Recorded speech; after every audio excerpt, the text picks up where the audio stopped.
Hey guys, welcome back. Ricky here. Alright, so if you guys been on my channel for any length of time, you guys know that I respond to all of my messages that come into the comments area. Sometimes I get really good messages and sometimes I get really crappy messages, but usually I try to answer every single one of them. I really do answer all of my questions. People who just criticize and just kind of are there to kind of give you a hard time, I delete those messages. But every once in a while, I get some really cool questions that I think the rest of the community should at least hear. And for me to put a video response together, I can put a 3 or 4 line response together, and sometimes my responses on the comments are quite long. But it's actually easier for me just to sit here and talk, and it's more natural, and you guys can also kind of hear more in depth of what I think about certain topics that come up across my channel. So I just go down the list. These aren't in any order, best to worst or worst to best. They're just comments and questions that I think you guys should hear. And so the first one here came from Pseudo Sam. That brick has taken so many edges. I was wondering if you can also sharpen a knife with it. A quick search shows a couple of people have already tried, and it would be nice to know if you can actually get an edge with one eventually. So this is the infamous brick on my channel. This actually has been on my channel since the very beginning when I had my other channel, Ricky Tran. This brick here has taken many edge off of a knife, and I will attempt it at some point, maybe. It's actually quite difficult on this very brick because this here, I don't know how much bricks cost, but this here is a really cheap looking brick. There are rocks all embedded into the surface of the brick, and there are these also massive grooves and lumps. So I will attempt it at some point. If you guys want to see me do this, leave it in the comment, let me know. And also if you guys want to see other mediums up there, sharpening on the sidewalk, or I don't know, concrete on the street, let me know in the comments and I'll see what I can do. It might be a really fun video series to do. So yes, Pseudo Sam, I will attempt a sharpening on the brick at some point. Next is from Taylor Wolverton. Hey, loving your videos. I'm a cook and sushi at a sushi restaurant in Austin, Texas. Way to go, Austin. Love Texas. I've been looking for knife sharpening tutorials, demos. I came across your channel, your videos in the suggested tab, and subscribed. I like how clean and professional your videos are, and you give very in-depth, thorough explanations to your technique. Anyways, just thought you'd like to know a little bit about your subscribers, and keep up the great work, or keep up the great content. Hey Taylor, thank you very much. I really appreciate it when people write me just to thank me. And just so you guys know, those who are watching my channel, whether you're watching my channel or anyone else's, if you guys watch a video and you guys like it, like the video, and if you guys like their content and you guys return on a weekly basis, subscribe to the channel. YouTubers don't get paid by the subscribers that they have or by the likes. Okay, so all likes and dislikes do is it lets the content creator know what people are watching, what people like, and it also helps YouTube know that what videos they should suggest for people. So if you guys like my videos or anyone else's, again, this is nothing to do with me, go ahead and give someone an appreciation. And if you guys watch someone's videos for more than a length of time, drop them a line, let them know who you are. I mean, we're normal people, we're just like everyone else. There's nothing that separates me from anyone else who's watching my channel other than the fact that I have a channel and that I put my sharpening content on YouTube. But I'm sure most of my subscribers can all put together content just like me. So again, thank you Taylor for that. I really appreciate it. And for all those other YouTubers, and for all my other people that watch my channel, you guys comment either on a weekly basis or every time you guys watch my videos. Thank you for your for your time, for just taking the time to hit that like button and leaving a comment. It doesn't take any time, folks. So if you guys like a video, just hit a like, and it'll make life a lot easier for the people who are making the content that you guys are watching. Okay, so alright, so this is by Yovko Danev. I hope I pronounced that right. So this is referring to my Shun Pro Yanagiba, which I don't have with me. It's actually in my storage area. It's a gorgeous knife. I enjoy using it every day in my work. Please do a sharpening video on this one. So let me just grab the knife really quickly and show you guys, for those who have not seen the unboxing of this knife. And I'll be back in a second. polish that's on it. So I'm always developing techniques that I can use, that I can show you guys on YouTube on here, that will help you preserve your knife, help you preserve the aesthetics of your knife, in addition to getting a really sharp edge. So yes, Yovko, I will get this knife sharpened. I just haven't had the time yet. I will attempt to do it in the next 2 or 3 weeks. All right. So this is from Mythos 3155. So what's your favorite style of sharpening? That single stroke or the traditional Japanese style? I don't know why, but I like the traditional Japanese style sharpening. Okay, so this is referring to a push and pull method or the full stroke method, which I'll grab a knife here. So, traditional, I don't have a stone here. Okay. So the push and pull method, right, which is what you guys see me do with a lot of Japanese knives, and then with knives that you guys have recently been seeing on my channel, where I integrate a lot of European knives into my channel, and I go with a full stroke method.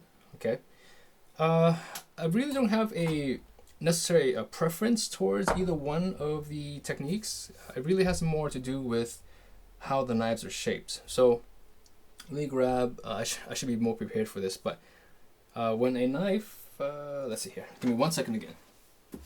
Okay, sorry about that. So this is a quick. This is not going to be a demo. Just going to show you guys a few things.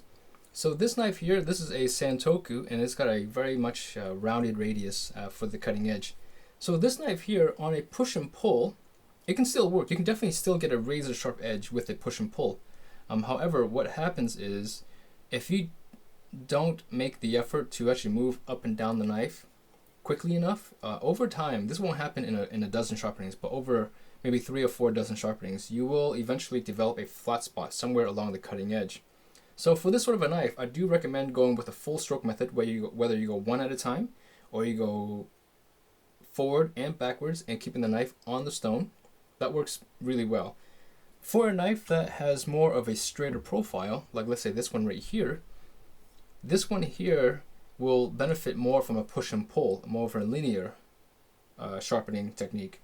When you try to go with a full stroke method with a knife that has a straighter profile, you will have a chance of actually skipping over a certain portion of that cutting edge, and thus you will actually eventually create a flatter spot or kind of uneven sharpness wear on your cutting edge. So it really has more to do with the actual knife's profile than my preference. I am more comfortable with the Japanese push and pull method, but I have been doing a lot of sharpenings with the full stroke method, which is actually is quite nice. It does take a lot more concentration though, because you do have to keep the knife relatively more stable across the entire length of the knife. So it really just comes down to preference, and it comes down to just practicing and using a technique that will give you the best results for that particular knife. Alright, so this is by Bob Scruggs.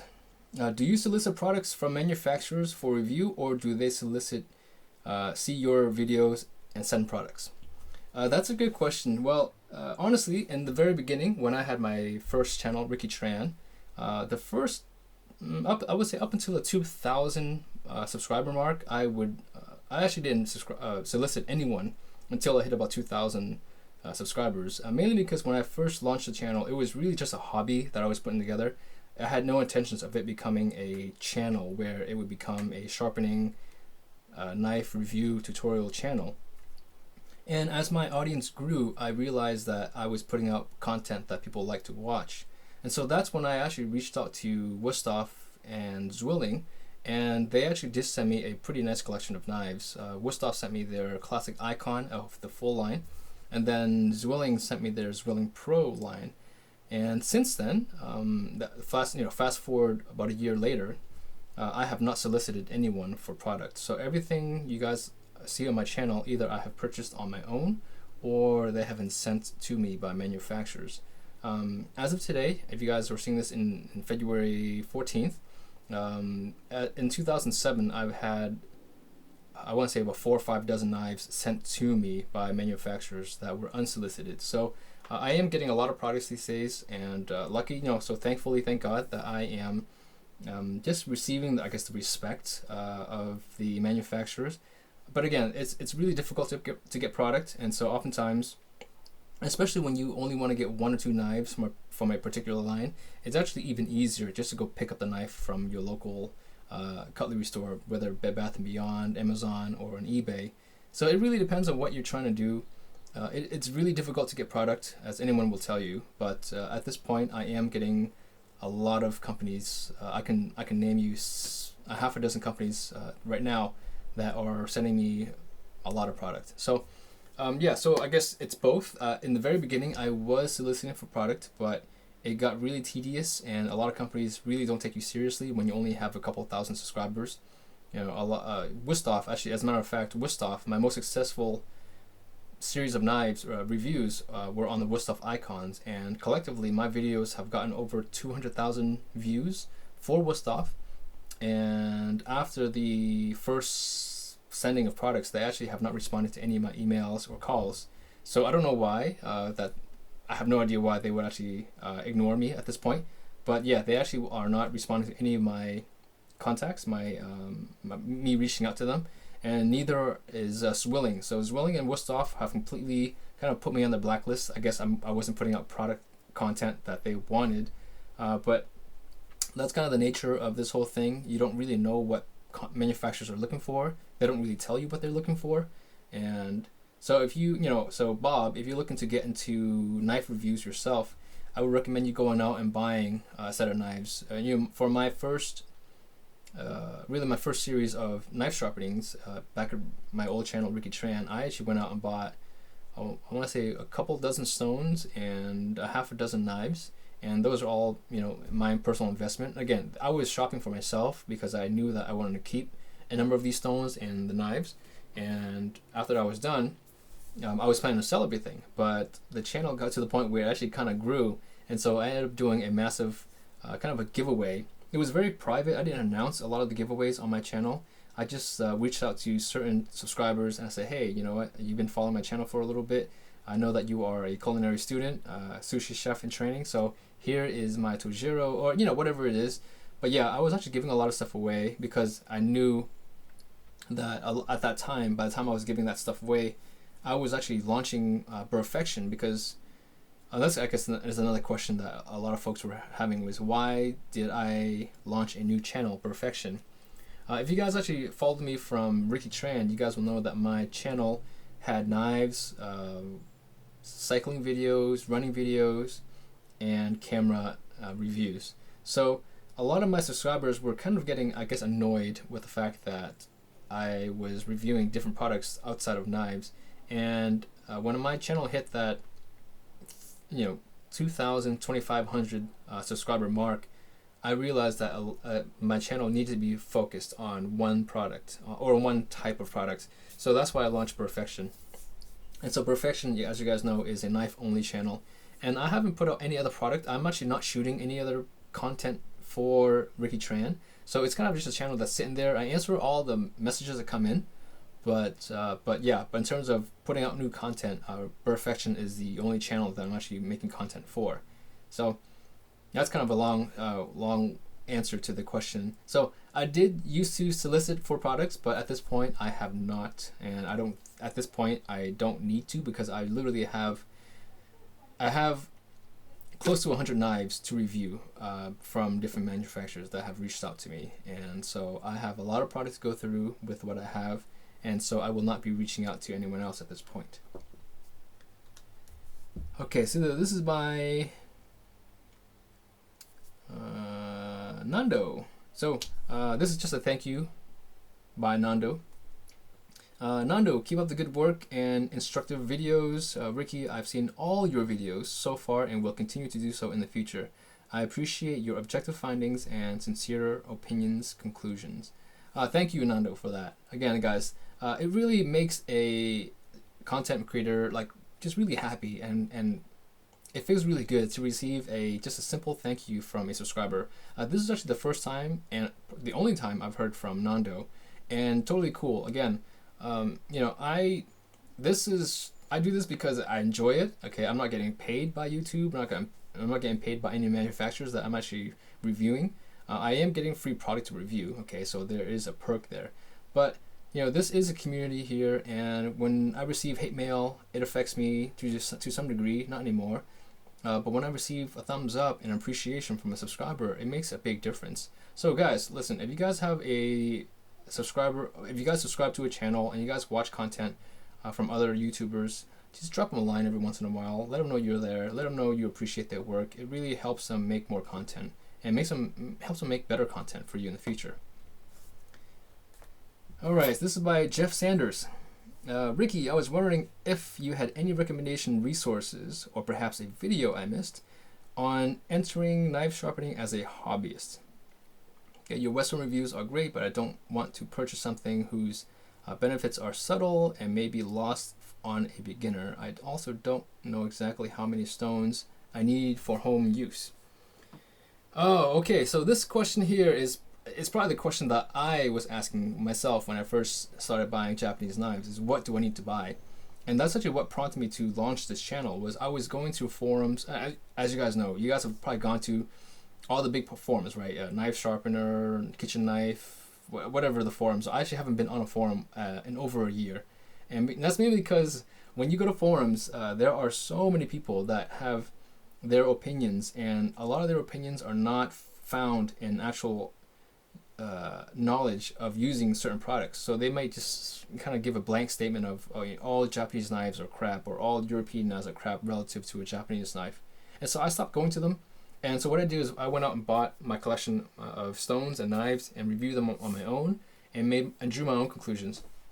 So in terms of what to start with, you just need a knife, okay? And if you want a kind of a beginner knife between a Japanese or a Western knife, the Tojiro is always a good knife. That is a knife that kind of everyone recommends. The FKM stainless steel is a really good knife. You can also pick up, it really also depends on budget. I mean, sometimes a person spending $50 is a lot of money, and others, people say, I need to spend $300 on a knife. And so you really just have to figure out a budget of what you want to spend on a knife. And then in terms of a whetstone, you just need one. You just need a single stone. A good stone to start off with is a 1000 grit stone. And if you guys watch a lot of my videos on my perfection, you guys will see that even on a diamond whetstone that has 140 grits, I am able to cut paper really nicely. I regularly will use one stone for the knives in my kitchen. So I will sometimes just use 500 grit stones and just use that knife for a week, or 1000 grit stone. So one stone is really all you need. And the other question is, kind of go along with your question, is do you need a combo stone or a single stone? Well, a combo stone is great if you are planning on polishing your knife to a mirror polish. This combo stone here, this is just a cheapo I just picked up the other day.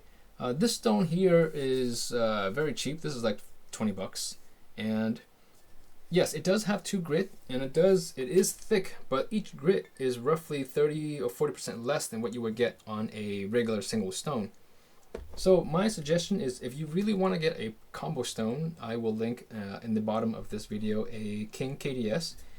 That's really good. That's probably the best combo stone that you can possibly buy at this point. I've used a lot of stones, and I really think that is one of the best stones you can buy for that price, with a 1000 and a 6000 grit stone. If you wanted one stone, if you were to say you want one sharpening stone, I would say the Chaucera 800 is probably the best 1 grit stone out there. There are other really, really good stones out there. The CRX 1000 is a great stone. The King Deluxe is a $25 stone. It's a really good 1000 grit stone.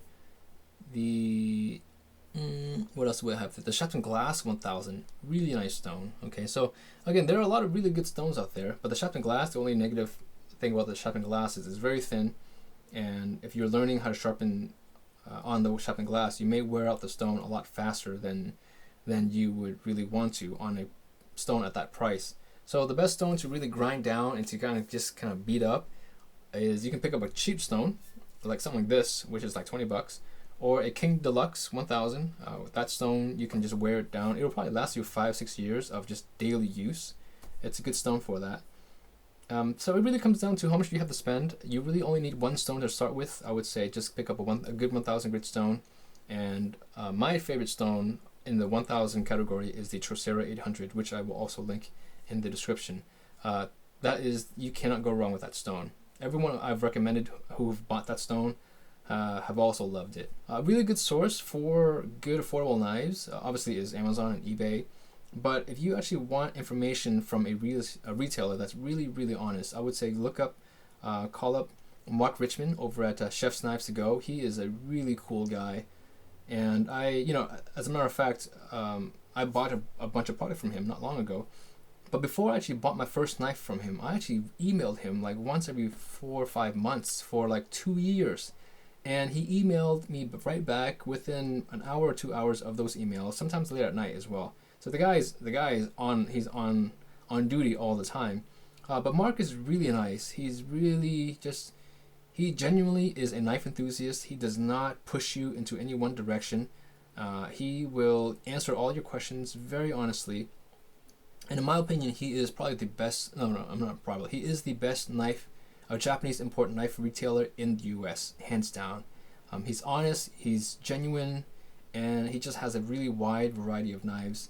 As a matter of fact, I really shouldn't tell you this because this is kind of risking a few things. But a year or two before I actually reached out to Mark, I was working with some folks on a business deal, and I reached out to a knife manufacturer in Japan that is carried by Mark. I won't tell you who it is. And I said, hey, listen, I would like to buy your knives. I would like to import your knives to the U.S. And this wasn't my company. This is kind of a partnership. And I said, hey, we want to buy like 200 knives from you, and basically everything that you guys will produce in the next 4 or 5 months. And the response was from this one company that said, sorry, we only sell to Mark Richmond at Chef Knives to Go. We are extremely impressed with his work ethics. And this is a guy I have, at this point, never heard of. And so, yeah, I mean, to have a manufacturer in Japan respond in an email, and I was willing to pay, a lot of money for these knives. And basically we just said, hey, we'll pay you retail price for these things. And, and he said, no, we're not going to do that. We're not going to sell these knives from underneath Mark. So, and that's when I heard about Mark, and that's when I reached out to his company and just kind of started a line of communications there. But yeah, I mean, it's really rare to receive such admiration from a manufacturer and such respect that they will not go behind your back and sell you a product or sell a product to a competitor, or a potential competitor at this point. Yeah, so Mark Richmond, awesome guy. I would recommend you going to him and just check out his store. He's got, dozens and dozens of knife brands to go through, and you will not go wrong shopping with him. He's really honest, great guy, so check him out there. But yes, in terms of how many stones you need, you just need 1 stone. Okay, this is from The Ball Player. Eventually, you end up into the cladding anyway, don't you? Is the knife done at that point? Okay, so this is referring to. Let me grab a Not Curie and answer this question for you guys. Okay, so continuing the question, I thought the whole point of cladding was for a softer exterior to support the very hard core and to make sharpening easier. Okay, so basically the question, this is referring to the Not Curie that I did a sharpening tutorial for. And I guess the question was, if you sharpened a knife to the point where, I guess this is like 10 years down the road, because, or if you have a massive chip in your knife. So if you have a chip in your knife, let's say the chip is a 1/2 inch deep, okay? And so to grind that chip down properly, you would make this from a 3.5 inch knife to a 2.5 inch knife in terms of its height. Will the knife still be workable and actually usable? Yes, absolutely, it will be. I don't know the exact methods of or where the core ends. Usually the core probably ends pretty close to the upper spine of the knife. So just because you grind a knife down and ruin the initial cladding on a Damascus knife, it does not mean that the core is no longer there. So basically, when you get to the point where you have to grind up a half an inch, whatever that may be, you will have to re-flatten the knife, and you will basically create a new cutting edge, a new bevel, but the core is still very much there. So that's basically when it comes to the point of repurposing your knife. So rather than throwing the knife away that is a broken Nakiri, you can turn this Nakiri into a Santoku or a utility knife, or even a nice petty, something along those lines. But yes, you do not have to throw away a knife if you were to repair the knife or cut into the cladding. The cladding is only there to protect the knife, so yes, very much true. But just because the cladding is gone, the initial cladding or the finish of the cladding is gone, does not mean that you need to throw away the knife, and the knife is actually still quite good at that point. All right. Oh, wrong button. Okay, so nowadays I only see low grit sharpening. Why don't you do a full sharpening, including polishing stage, by Jaewon Lee? So Jaewon, the point of the single stone sharpening that you guys have been seeing on my channel is because I'm trying to be as thorough and as objective as I can with my single stone reviews. So when I'm sharpening one stone, I will have a knife. I have a range of knives here, ranging 55 on the Rockwell scale all the way up to 66. And basically what you're seeing per video of the same stone is you're seeing a different knife. And I'm doing that for myself, again, is I really want to see exactly what stones, how stones behave with what steels and what with what Rockwell ratings. And so it's really a way for me to understand and to kind of note at what point does a stone become too slow of a cutting stone, or at what point does a knife just doesn't feel good on the stone. Those things you really can't find out unless you actually do sharpening videos on them or just sharpen your knives. And so I will do more of comparison videos, kind of side-by-side comparisons. I will also do more tutorials where I say, all right, well, you can go from 1,000 to 3,000 to 6,000 or 1,000 to 6,000, whatever it may be. I will do those videos as well, but right now I've been really focusing on kind of getting and understanding single stones, one stone at a time. And so that's what you're seeing. So I am not neglecting, I'm kind of holding off on doing those big combinations because those take a lot of time. Obviously, these take a lot of time as well. But also, I'm really just trying to understand the stones more, and I'm really educating myself when I'm doing these videos, as well as educating you guys who are watching them. So that's why I am not doing combination stones all at one time. And so these may be more boring to you, but for me, it's a lesson that I have to learn because it doesn't exist anywhere else. I can't learn this by reading. I can't learn this. I can't learn this by watching other YouTube reviews. As a matter of fact, I actually don't even watch YouTube videos at this point. Every free minute I get, I either am in the shop sharpening knives, reprofiling knives, or I'm editing, or I'm So when I'm not doing one of those two things, I'm with my baby, my wife, and my dog. Okay, so. Yeah, I have a packed schedule, so I'm sticking to a regimen so that I can get things done as efficiently as I can. So right now, I'm in the process of learning or educating myself with stones. And so again, I'm sorry that it seems boring, and that it may not be the content that you're looking for, but again, I'm really trying to make sure that when I give you a review on a stone, I really understand what I'm talking about. I don't want to just throw out things like, oh yeah, this stone can sharpen any knife, or this stone will feel good regardless of what knife you throw at it. That's not always true. As an example, I will have a review video for this stone very soon, but the Naniwa 400, the Superstone 400, to me is a pointless stone. I don't know why Naniwa would put a slow cutting 400 stone out there. The Chaucera 400 is also kind of a slow cutting stone. I don't love it. If it's not exactly slow cutting, but I would expect it to cut better than it does. The Chaucera 800, amazing stone. Chaucera 400, not so great. The Superstone 400, not so great. Okay, so if you were just buying a stone and someone just said, hey, here is a Superstone 400, it's got to be good because Ricky in his old channel loves the Superstone 800 and he loves the Superstone 3000. So automatically the 400 needs to be a good stone, right? No, I would not recommend the Superstone 400 to anybody, especially if you have a knife that's rated over a 59 on the Rockwell scale.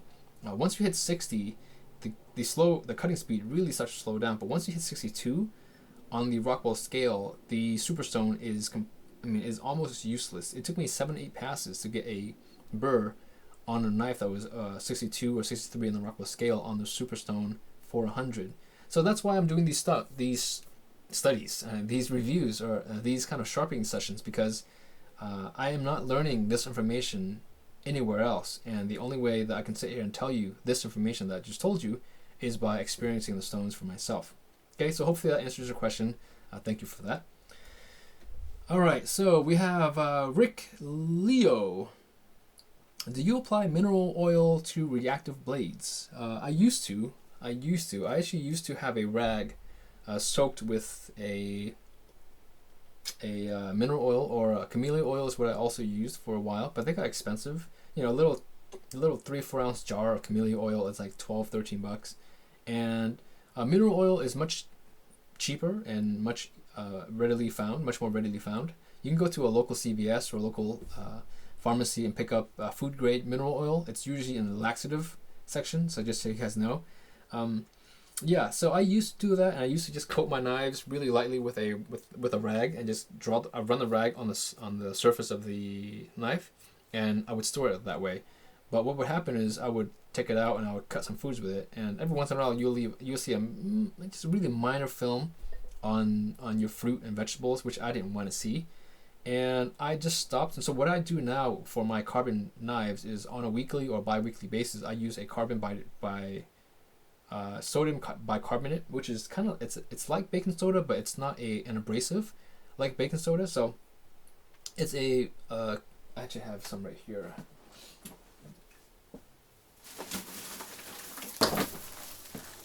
So it was raining in LA, and this box broke, but this is what I use, and I will post a link to this as well. And so what this does here, it actually is a cleaner.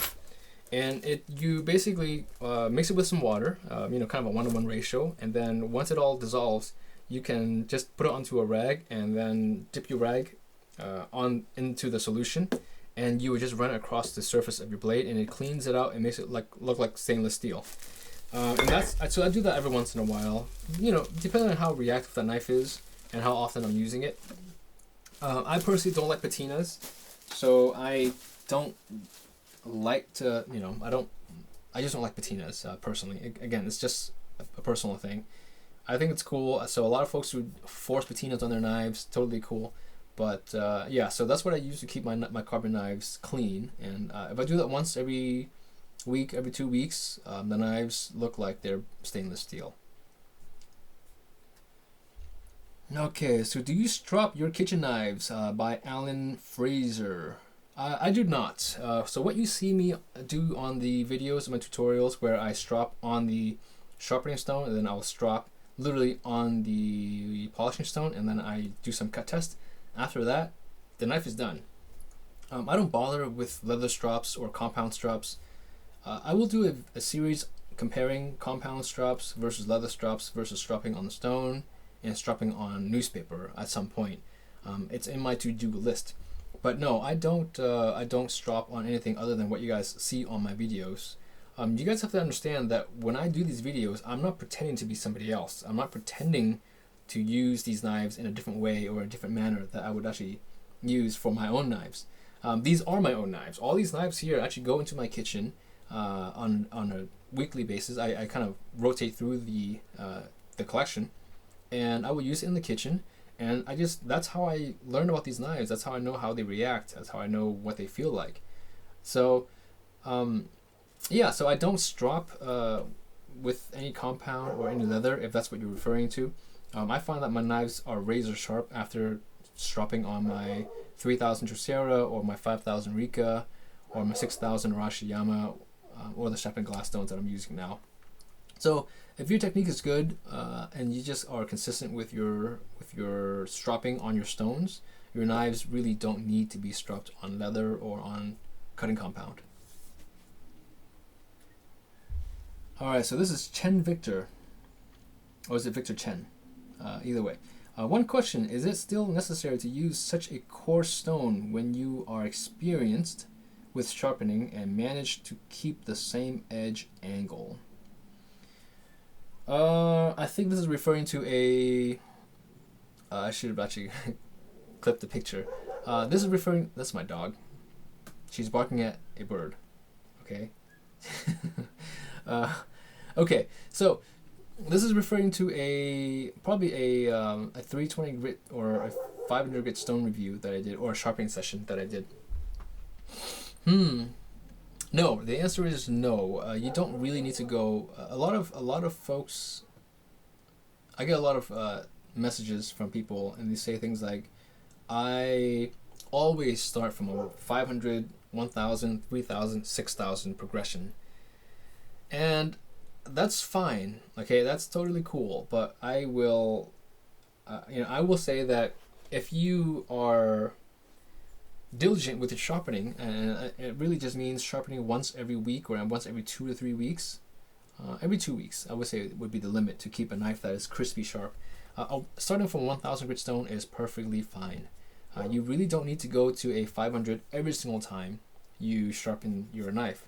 By going to a 500 grit or a 320 grit, you are just taking off a little bit more material than is necessary. And sure, you will still get a razor sharp edge going with that progression. But what you're doing is you're wearing down the knife just a little bit faster. Will it affect your knife that much in the long run? I would say you might reduce the life of the life of your knife by a year or two over the course of 20 years. So, no, I don't really think it's going to be an issue. It really comes down to time and energy. Do you have the energy to start a sharpening with a 320 grit? Or a 500 grit stone, and move up to 1,000, and then a 3,000, and then a 6,000. I just have the time for my personal knives to usually just throw it into a 1,000 grit stone, then I'm done. I mean, I will sometimes go on a 6,000 grit stone if it's a higher end knife, or I just really want the knife to be just really, really clean for demo purposes or whatnot, or just want to show off to my wife or my friends who are coming over. But no, I mean, you don't need to go to a 500 grit stone every single time you sharpen. I did it for the video just to show you what I was doing, but no, a 1,000 grit stone will suffice for 99% of what your kitchen knives will actually need. Okay, this is Antonio Barbosa. Can you please provide a rough estimate of what angles you are sharpening both sides at?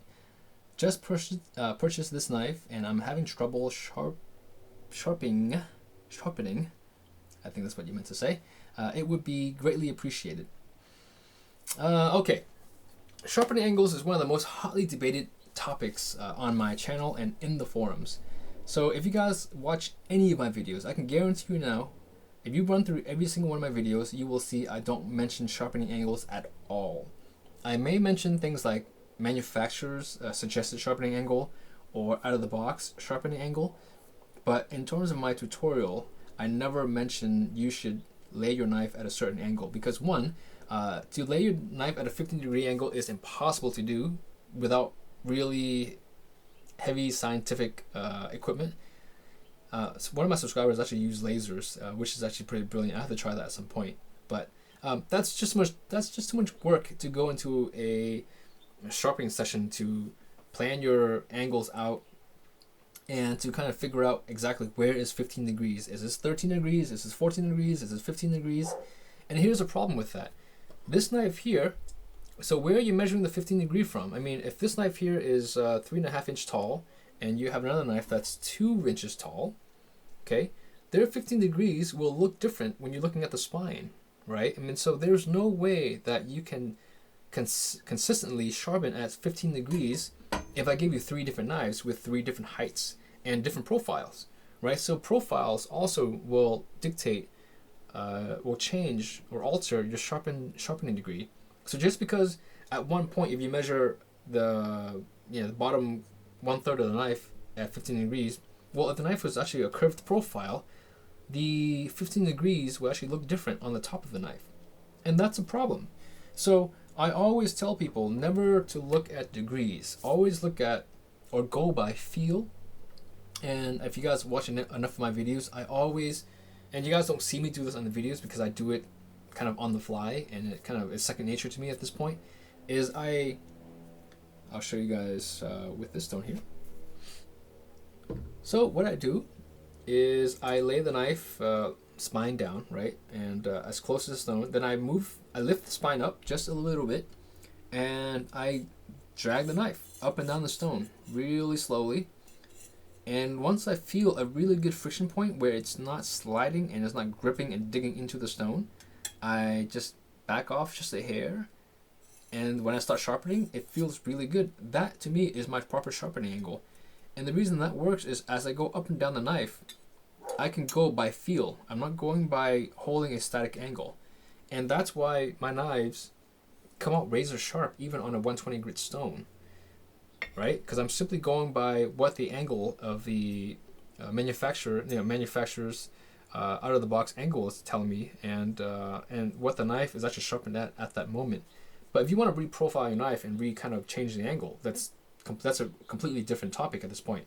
We're talking just simply sharpening, finding the right sharpening angle. And for me, finding the right sharpening angle is going by feel and letting the knife tell me what is that angle. And there is no number. I never put a number to it. I simply go by feel, by how what I'm hearing as I'm actually sharpening the knife on the stone.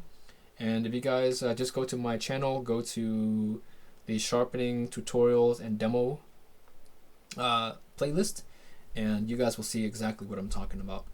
So I don't go by angles. Sorry, I can't answer that question. But if I had to give you a number, it really varies. You will see my sharpening angles on the European knives naturally is a little bit steeper than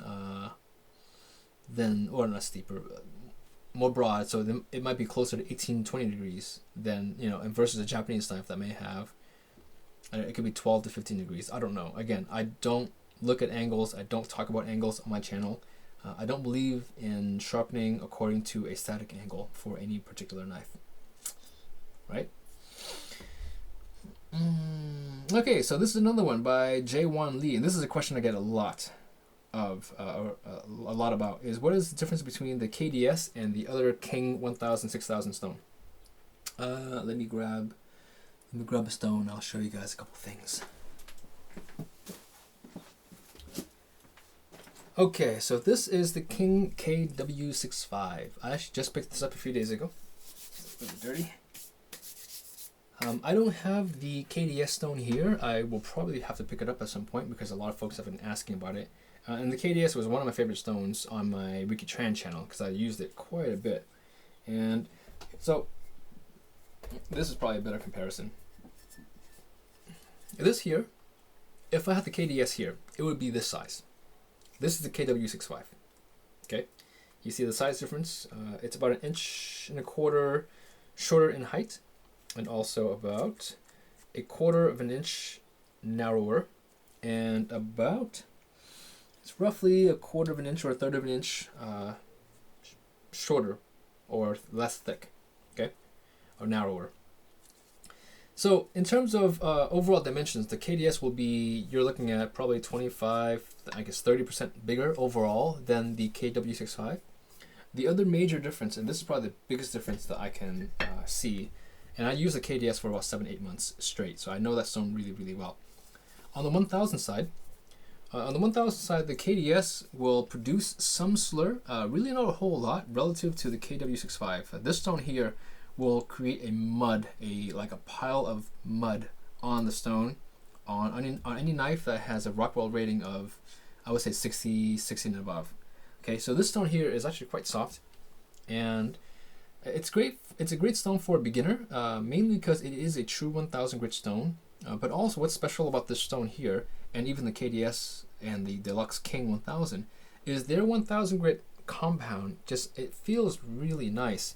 It's got a very organic feel to it, and it has just a really, the term would not be luxurious, it just has a very um, nostalgic feel to it. And maybe nostalgic to me because when I first started sharpening knives, I first started sharpening my first knife about, I would say 15, 16 years ago. I bought my first King stone. It was a King 1000, and at that point, I don't think it was even called the King Deluxe. It was just called the King 1000, and so I used that for a couple of years. And so for me to go back to that stone, 15 years later, use another King 1000 grit stone, it just felt really nice, So for me, it has more to do with the kind of organic feel of the 1000.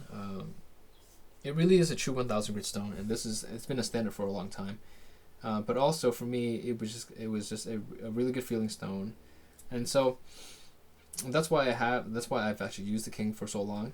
It was a even though it's a slower cutting stone, and even though it was outdated by many standards, and it wasn't really having a great time sharpening harder knives, it's still a really good stone to learn on, and it's still a very good stone to experience because it feels like no other stone out there. But the main difference between this stone and the KDS, again, on the 1000 side, is the KDS 1000 is much, much harder. I would say at least 2 to 3 times harder than this stone here. And it also has a much better tactile feel. It gives you much better feedback than the KW65. On the 6000 side, so just a technical difference between on the KDS. So on the KDS, I spoke to the rep over at King, and he says, and again, this is directly from his mouth, the King KDS uses the King Deluxe 1000 on the 1000 grit side, and the S2, S1, S2, and S3 is actually the same stone, just different thicknesses. So on the 6000 side, on the KDS, it's utilizing the S1, S2, S3's 6000 grit compound. So definitely a much higher end compound than on the KW65. On the KW65, the 6000 side, it loads up quite a bit, and this may be because I was sharpening a $12 knife. So I will sharpen a real knife soon to let you know if that's actually the same case. But the 6000 side on the KDS is buttery smooth and it is silent. They're both splash and goes on the 6000 side, but man, the compound on the 6000 KDS is just amazing. This stone here, I haven't used a real knife on it. The first knife I sharpened on this stone was a $12 Yanagiba, which I have floating around somewhere, and it didn't feel really good. It just wasn't the right knife to sharpen this stone with.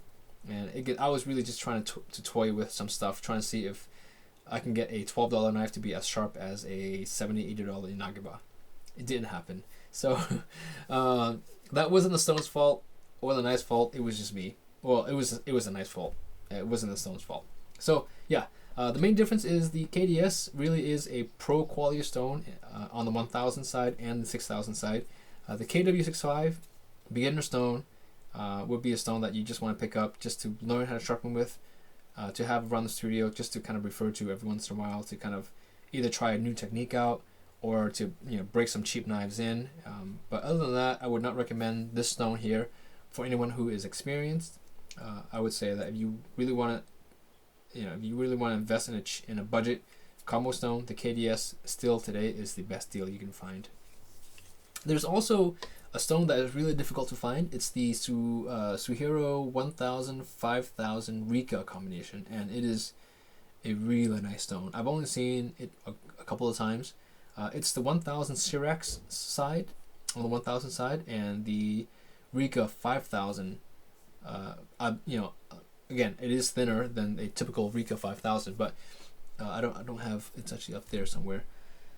So that stone there is the Rika and Syrax combination, which is, in terms of raw performance, that is the best performing stone that you can possibly buy. The Syrax 1000 to me is definitely top 3 on my 1000 grit stone range, and the Rika 5000 is definitely my favorite, probably my favorite 5000 grit stone. However, the Rikas are really difficult to come by. Suehiro is just not really a popular brand. Distribution is really poor for the Suehiro brand. The only place where I found the Suehiro stones in any sort of reliable quantity is over at Mark Richmond's Chef Knives to Go. So If you guys want to pick up any Suehiro stones, check Chef Knives to Go out. They have an adequate supply of Suehiro stones, everything from their 1,000 up to their 6,000, 8,000 grit stones. And the Rika line is an amazing stone. You guys will not be disappointed going with the Rika line. Hopefully that answers the question, J1's question regarding the KDS and the KWC65. All right, I think we have a couple more questions here. All right, so this is by Peacock Base. I love these names, by the way. You guys have really creative names for your, I guess, Gmail accounts or email handles or YouTube handles. So, nice video. Are you a chef or knife dealer?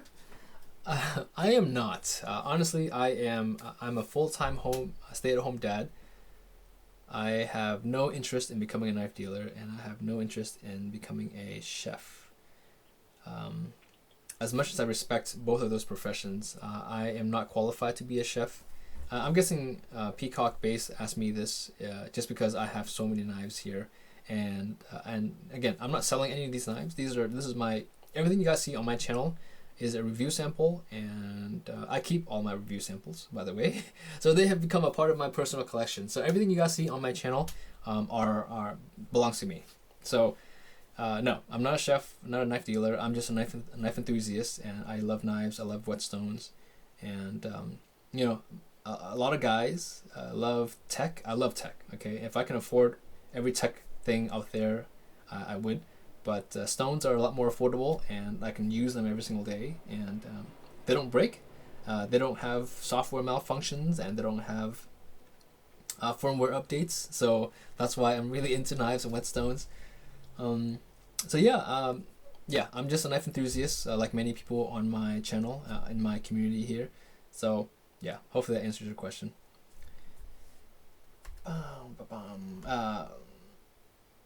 Okay, so we have Hayden McDonald. Do you have any resource recommendations for people looking to get into hand sharpening? Perhaps resources that cover the very basics of knife sharpening, from knife types, stone types, brands, grits, techniques, etc. Oh, Hayden. Well, that question is, again, this is why I am putting together this video here, because that cannot be answered in a simple comment response. Man, that's a lot of information out there. Again, I would ask around to see if any of your friends are knife enthusiasts. The biggest problem with trying to find information on the web is you have millions of people with millions of opinions, and that's the thing. Everything that you read on the web is an opinion by somebody, by someone. Everything on my channel is my opinion, right? So you have to understand that when you are listening and getting information from another person, it's from their perspective. And oftentimes on the forums, it's not even their own perspective. You will see so many people say things like, "Oh, I read from this forum, from this knife reviewer, that this knife behaves this way, that this stone is not as good as that stone," and 90% of what you read on forums is that sort of information. And so I want to avoid that sort of generalization of a product of things. But to answer basics from you, I mean, Japanese knives on an absolute scale can be sharper, and I say can, not is sharper than a European knife. But if you have the right technique, a Japanese knife can be sharper, but also on the same coin, on the same token, they can be more brittle, right? So Japanese knives can be sharper. They tend to be a little bit more lighter. They tend to be a little bit more brittle than their European counterparts. They also tend to be more expensive. Okay, so you really have to take that into consideration. So knife types, I mean, there's so many knives. I would say if you are getting into knives, the easiest knife to sharpen is probably the easiest knife to sharpen is a paring knife because it's short. But a sentoku is easy enough to sharpen. A chef knife, I would say go with a chef knife, because I would say that 99% of what you do in the kitchen can be done by a chef knife. So pick up a good chef knife. I just happened to pick up this Kuma. This here is a Kuma, 8-inch chef knife. It's I would say Dollar per dollar, this is probably one of the best chef knives you can buy. It is fantastic. I've been using it in the kitchen for a few days now. On the whetstone, this knife feels really, really good, and it's only $20. Okay, and you cannot find a better knife for $20 than the Kuma chef knife. So, and this here is really interesting because it is a German steel knife. It's utilizing what you would see on German steels, but it's got more of a Japanese Gyuto semi-slicer profile. I actually compared this to the Masamoto KS Gyuto, and if you were just to look at this part up and ignore the bolster, you would have a hard time distinguishing between the two knives. This is a fantastic knife. So, to answer your question, go with a knife that you can afford, obviously. And if you want a recommendation from me today, the Kuma is a really good knife for that. But there are a lot of knives out there on Amazon, on Chef Knives to Go website. There are also other Japanese knife retailers out there that you guys can definitely hit up. I'm not going to name any of them right now because of conflict of interest reasons. And also, some of the knife retailers that I've reached out to are not very nice, so I don't want to promote their business on my channel. But Mark Richmond, awesome guy. Again, I'm not sponsored by his company. He and I have no business ties at all. I just am a fan of his business, and I'm a fan of people who are just very honorable in their business dealings. So check them out if you guys if you want to go to a place that has a massive collection, archive collection of every single knife that you can think of. Brands and grits. Oh my goodness. So stone types and so again, stone types. You have your soaking stones, you have your non-soaking. So you have your, let's go here. You have your soaking stones, which will require a 15-minute soak time or up to a half an hour for some stones. And then you have a stone that you don't soak and you simply splash water on. So to answer that question really briefly, soaking stones tend to feel a little bit more organic. They tend to feel a little bit more what you would think of when you think of Japanese knife sharpening or just knife sharpenings in general, where it's much more in tune with the metal, the steels, and whatnot. It's whatever. It's much more esoteric than it needs to be. Splash and goes are convenient. They're awesome because you can just, if you wake up in the morning and you have a dull knife, within 30 seconds you can have a knife sharpening on this stone. You simply set it up, set your sharpening station up, throw some water on it, and go. Soaking stones, you've got to plan a little bit. You have to either plan them. Some stones actually do well soaking overnight or leaving them in water. You just have to figure out which stone it is. In terms of sharpening feel, I like the feel of soaking stones better personally. I think that they just have a more, I just feel more connected with soaking stones. But splash and goes are catching up really, really fast. And the sharpened glass stones, the Chaucero stones, are amazing when it comes to tactile feedback and hand feel. So it's really difficult to say. I don't want to generalize and say that all soaking stones are better than splash and goes, because I can certainly tell you that the Chauceros and sharpened glass stones are sometimes worlds apart than some of the soaking stones out there. In terms of grits and technique, grits, a 1000 grit stone is probably the best grit to pick up in the very beginning. A 500 grit stone is great, but it tends to be a little bit coarse to be used on a weekly basis. So I would say if you want to buy one stone, pick up a good 1000 grit stone. I will leave links in the description of stones that I have personally used and recommend. If you guys, and also for you guys to know, every one of my videos, I have links in the description. Some are affiliate links, some are not. And basically, I'm just showing you guys what I use, and everything I have linked in on my description, I have used at some point. So I don't make blank or blind recommendations on any product, mainly because I don't want to risk recommending a product that I don't recommend, that I don't have any experience with. So everything on my channel I have held and used at some point, whether on my channel or in a retail store somewhere else. So just so you guys know that. And technique, again, you have to develop your own technique. It really comes down to what knife you're using. The way you sharpen a Santoku is different from a chef knife, and different from an anakiri, and different from a fillet knife. So it really comes down to what you're using. If you are going with more of a Japanese knife profile or a European profile, do you want to go with a honing rod setup as opposed to a sharpening stone setup? So all those things you have to you develop those as you buy your knife first. So first buy the knife, and then from the knife decide whether you want to go, well, before you even buy the knife, you want to go German or Japanese knife. And then from there you want to go, if you choose one of those, then you say, do you want to go with a chef knife or a utility knife that you want to use per, I mean, there are so many variables. It's really difficult to answer that question. I don't want to just kind of beat the dead horse at this point, but buy the knife first, figure out whether you want a Japanese knife or a German knife, and then from there, buy a stone, buy a KDS or buy a Deluxe 1000 grit stone, sharpen on it to see if you really enjoy hand sharpening, because you may find out that you don't like hand sharpening. You may find out that it's too tedious, that you can't afford the 15 minutes a week or 15 minutes every 2 weeks to sharpen your knife on a whetstone. You may just want to buy a rod, and you just want to run the knife on the rod half a dozen times every time you use the knife. So those sort of things you really have to figure out on your own. And I'm sorry, I can't generalize I can't be more specific as to what you should actually do for those things. So I think that is it. Yeah, so those are all the questions for this week. I don't know how long this video is at this point, but I don't even have a stopper. I'll clock anywhere I can see. But again, guys, I try to answer I do answer all of my questions, and so forgive me if I don't have your questions here on this video. I'm just taking questions that I think people should at least hear. A lot of you guys ask great questions.